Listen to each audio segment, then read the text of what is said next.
So I've been following the story taking place between Russia and Ukraine. Russia seized, I think it was 3 or 4 Ukrainian ships, warships, that represented a fourth of Ukrainians' navy. This, of course, pissed off the Ukraine. The Ukraine immediately filed martial law. Don't necessarily know what martial law has to do with what's taking place on the sea. But the president of the Ukraine filed martial law, at least that part of the Ukraine that's held by the rebels. And the question becomes, why did Vladimir Putin do it? Now, Russia makes the argument that these guys were sailing in our waters, and they're blowing up about this because they want to draw in NATO. Not to mention the sagging pose in his election, meaning he may actually lose his election, the president of the Ukraine. In which case he's trying to assert some kind of, I guess, presidential authority to declare war. And for whatever reason, martial law was the thing that he went for. I'm going to let Colonel Wilkerson discuss part of this, because there's been an escalation to this. Now, I've often made the argument that there is no such thing as international law. For that matter, there's no such thing as real law, but there's no such thing as international law. There's no governing body to enforce it per se. What you have is gunboat diplomacy. The larger countries prey on the weaker countries. The country that is larger, something like the United States, will, upon its own self, put sanctions on other countries. There's no overriding governmental body that's attending to these matters. These countries are acting in the interests that are best in their best interests. So a smaller country, yes, could be hit over the head with what's considered international law. An African dictator, yes, can be dragged before the Hague. But George Bush killing 1 million people, not so much. That doesn't make the list of what the Hague needs to do for this particular day for whatever reason. They get to skate. Tony Blair doesn't get tried in the Hague. Tony Blair gets to skate. I guess I'm making the point that the smaller countries are subject to what could be considered law, but it's not really law because it doesn't apply evenly across the countries that are larger and more powerful. And if they have nuclear weapons, there's always this potential of escalating to a point where those weapons are used, which means that preventing the escalation becomes the priority, because the escalation leads to bad things. Meaning there's only so much you can do to countries when they've reached a certain size and a certain military might. Sanctions are one of those things that you can do, but depending on the country itself, the country may already be heavily sanctioned, something like Russia, and so the sanctions may have varying degrees of effectiveness. Russia, in seizing these 4 warships, they've taken the next step. Their argument is, look, the Crimea Sea is ours because Crimea is ours. And so you're sailing in our waters. So we're impounding your ships. You're trying to create a provocation by sailing in our waters. Russia rammed their ships, apparently shot at people, took their sailors hostage, and those sailors are being held today by Russia. They haven't released the hostages in this case. I'm going to let Wilkerson explain, but there's been an escalation to this. Russia is moving S-400 missiles onto the Crimea Peninsula. Those missiles are being put there in order to shoot down items that are antagonistic to Russian interests. These islands are disputed because Ukraine still complains about it and says it's theirs, even though Ukraine has no power to do anything about the fact that it is not. Let's take a look at Wilkerson explain what's been taking place with regards to the one-upsmanship. He is a retired U.S. colonel and former chief of staff to Secretary of State Colin Powell. Currently, he is distinguished professor at the College of William and Mary. Thanks for joining us again, Larry. Thanks for having me. So the Ukraine is saying that Russia has no reason to hold its ships, and Russia is accusing the Ukraine of intentionally creating a provocation in order to draw in NATO. From what we know of what happened, who seems to be in the more solid position here, legally speaking?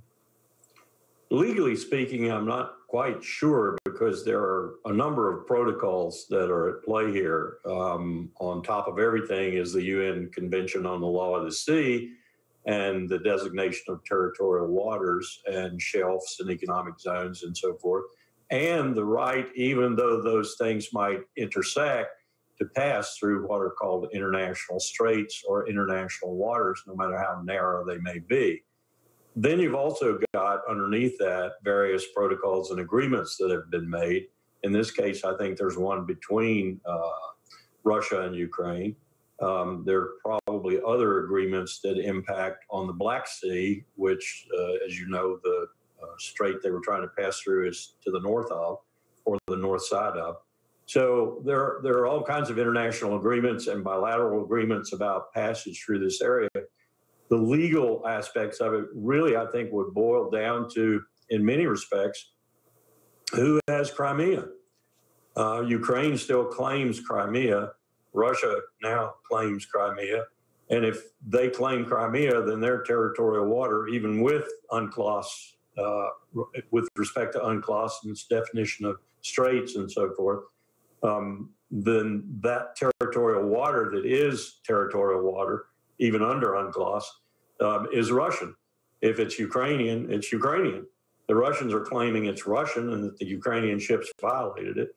The Ukrainians, I guess, are complaining or exerting the fact that they think it's still Ukrainian, and so they didn't violate anything.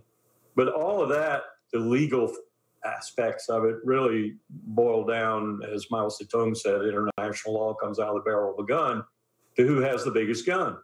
And yes, agreed.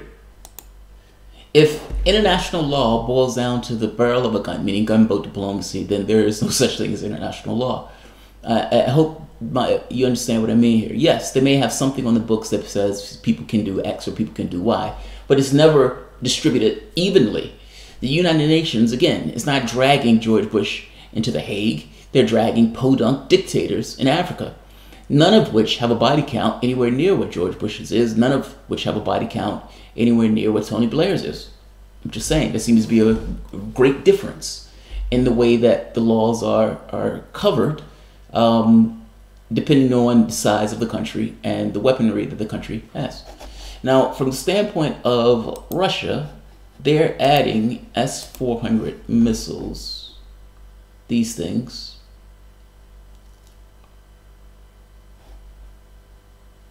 The mobile S-400 missile has a range of up to 400 kilometers and can climb to an altitude of 30 kilometers. Russia's military says it's intended to bring down a variety of aerial threats, from aircraft to cruise missiles and ballistic missiles. As the news emerged on Wednesdays, Russia's Defense Ministry posted a video of the latest iteration of the S-400 missile systems going through the final trial, saying it successfully struck 8 high-speed, low-flying targets. Now, part of the reason they're doing this is because NATO has been saber-rattling, so they're rattling their own sabers. Russia is sending S-400 surface-to-air missile batteries to its installations in Crimea, its defense ministry says. The move comes days after the Russian warships seized several Ukrainian Navy vessels, adding to the tensions with its neighboring Ukraine over the land Russia seized in 2014. Yeah, but why did they seize that land? They seized that land because of a coup that took place within the Ukraine to install, you can say, a puppet regime that is pro-Western, taking out the government that was elected that was pro-Russian. That's why all of this is happening. The last thing that Russia wants is Ukraine on their border being a NATO nation. NATO has expanded against what they said was going to expand after the fall of the Soviet Union. There's no reason to believe that if Ukraine instituted a Western government, that Western government may not necessarily at some point get added to NATO. There would be a massive country on Russia's border. Now, for us, was willing to end the world in the Cuban Missile Crisis over missiles being in Cuba. But we don't necessarily give that same leeway or understanding to Russia, whose borders has been invaded twice, where millions of people have died in the intrusion of those borders by Western forces,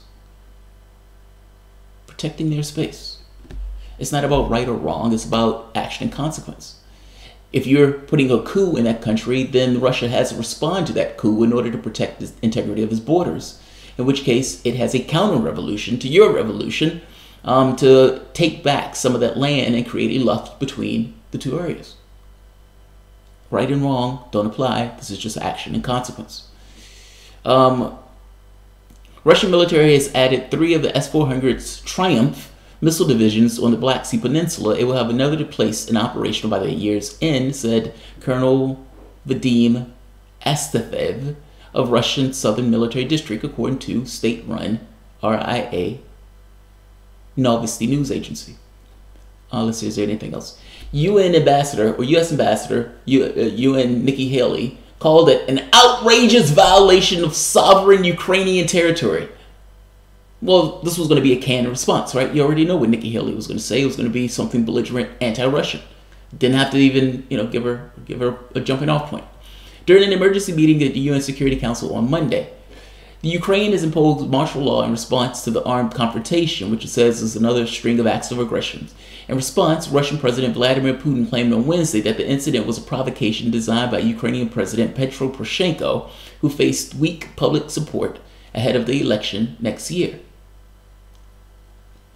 I suspect this is more in line with Russia saying, we own the Crimea, this sea is ours, and because the sea is ours, you're violating our waters. Now, the Ukrainians are looking at this saying, this is nonsense, this sea is not yours, in which case you have the conflict. The responses of the Western forces were canned. You already knew what they were going to be. Now, in this case, Germany has asked for people to have calm, because ultimately, there's not dick that the West can do about it.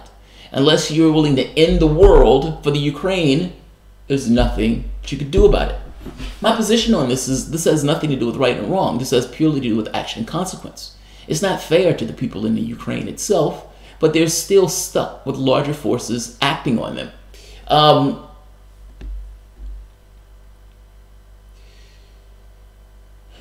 We shouldn't have had anything to do with it in the first place. That's what I think. I think Western forces, or Western powers, shouldn't have been instigating itself in Ukrainian politics. It should have left Ukraine to its own devices. I don't think NATO should have expanded in the fall of the Soviet Union. I think we should have kept that agreement to not move it 1 inch. I don't think we should be spending $700 billion a year for our military. Nor do I think we should be paying and assisting weapons and training to Nazis in the Ukraine, which is what we're doing. Right-wing Nazis in the Ukraine have been getting our support. I don't think we should be doing any of that stuff. If those Nazis are killing Russians, then by proxy, we are assisting in the killing and murdering of Russians, giving weapons and munitions to Nazis, as if the last Nazi regime went so stunningly well. We should not be involved. This has nothing to do with us. We shouldn't have been involved the first time around. And being involved the first time around has led to certain consequences with regards to this kind of conflict and war that's bubbling between Russia and Ukraine. We should have left them to their own devices. Any talk of the Ukraine being involved in NATO would have provoked a certain sense of urgency in response of Russia on this. Any country would have done the same thing, providing they had the, intestinal fortitude and the size that they can pull it off.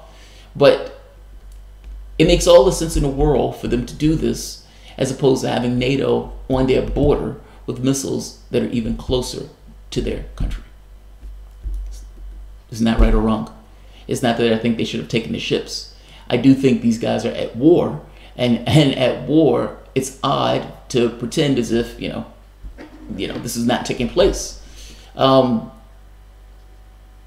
It sounds cold when I say right or wrong. Doesn't really apply. But I mean that for issues, whether I think it's right or wrong is irrelevant to the process. To some degree, this is chess. This is move and counter move on an international level where people, regular, ordinary people, take the hit for things that other people in higher places do. That's the way I see this. I see the action and consequence involved in this. Meaning, what gets you to a better place, and how do I get to that better place? And getting to that better place means we are not involved. We shouldn't have been involved in the first place. We need to pull out now. So, and by pull out, I don't mean military force. I mean, yes, we need to stop arming and training Nazis. But I wanted to be clear. It's the Western powers' instigation into Ukrainian politics that provoked the reaction. It wasn't an action unto itself in a bubble. And sometimes when you read stories like this, that gets missed. So I'll leave this here. Again, the US and Russia have violated Ukraine and its people. Yes. You're off topic, CE. If you think that Russia hasn't abused Ukraine, you aren't aware of the history. Yeah, Russia and Ukraine has somewhat of a storied relationship going back for a very long time. That's true. But let's keep it specific to the story. Let's keep it specific.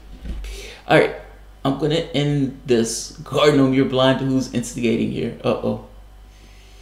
I mean, we're talking about this particular moment, and I got to be honest, I disagree that there are no good guys as far as the wider situation. I was referring to the specific instance. Yeah, I don't think there are any good guys in this at all. Like, this is not about, right, let's say it, right or wrong. This is about international politics. Baltazar, rushing to conclusions. Rushing to conclusions. All right, I'm going to end this here. If you guys enjoy the content, please feel free to share, like, subscribe. And you can always support through PayPal or Patreon. Thanks all.